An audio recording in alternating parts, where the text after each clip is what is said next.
didžiausių šiai dienai ir iš seniausių Lietuvos siuvimo įmonių, kurioje šiai dienai dirba virš 400 darbuotojų.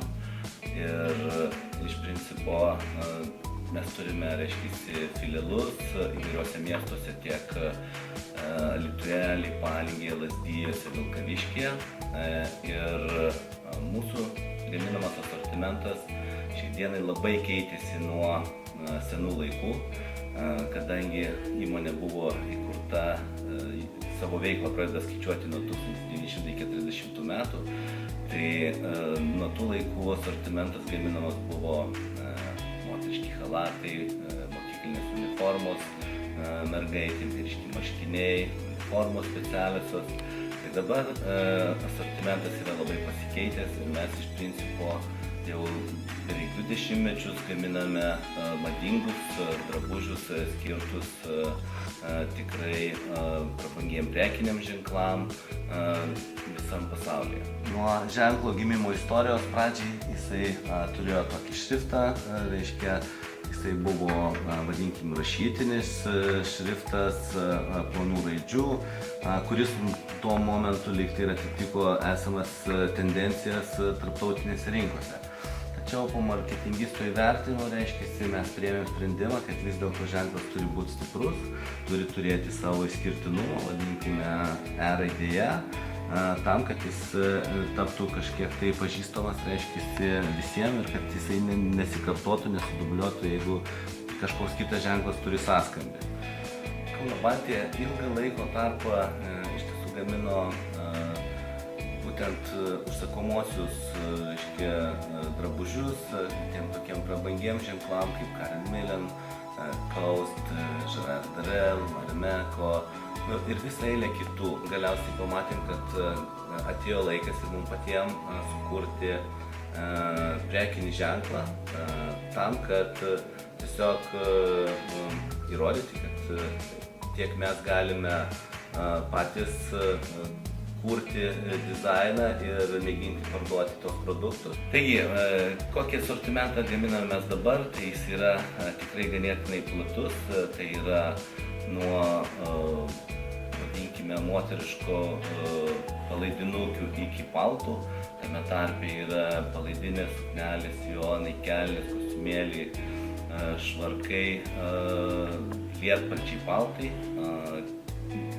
Gaminama iš įvairiausių audinių, pradedant nuo labai plono šilko iki vilnos su kašmyru. Ir mūsų tokios kryptis yra kaipo, kokteiliniai vakariniai drabužiai, moderni klasika, uniforminiai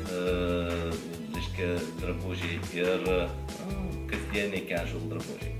Ogi norėčiau galbūt atkreipti dėmesį, kad kiekvienas ženklas turi kurti produktus ir turėti tam tikrą išskirtinumą ar žinomumą, kuom jisai galbūt skiriasi nuo kitų ar kam jisai skirtas. Tai taipogi mūsų komanda ganėtinai daug domėjosi esamais ženklais tarptautinėse rinkose, tiesiog žvelgėme į visas tendencijas kasmet, kur link yra krypstama ir reziume po poros metų mes radome tam tikrą, vadinkime, nišą ir išskirtinumą, kad mūsų ženklas turėtų būti, ar mūsų drabužiai tiksliau kolekcijose turėtų būti minimalistiniai, turėtų būti komerciški ir turėtų tikti moterim, atrodyti moteriai elegantiškai ant įvairių figūrų. Drabužiai kuriami ta intencija, kad lygtai drabužis atrodo paprastas ir kasdieninis, tačiau jisai turi išskirtinumus. Tokius kaip kažkokios tai detalės dizaine, kažkokie tai aksesuarai dizaine, kurie suteikia tam minimalistikai tam tikro, šaržo, kur drabužis visiškai neatrodo paprastas. Ir mūsų produktai šiandieną yra labiau orientuoti, vadinkime, stipriai verslo moteriai, kuri žino savo siekius, iš tiesų, kuri galbūt dirba ofise, kuri, galbūt turi turėti susitikimus ar verslo pietus, ar verslo vakarienės. Tai ženklų skirtumai yra tame, kad taipogi gali mūsų drabužiais apsirengusios ponios eiti tiek į ofisą, lygiai taip pat sėkmingai prisidėjus tam tikrus aksesuarus, jinai gali eiti ir į verslo pietus, ar vadinkime į vakarėlį, ar kažkokią tai vakarienę, ar į teatrą.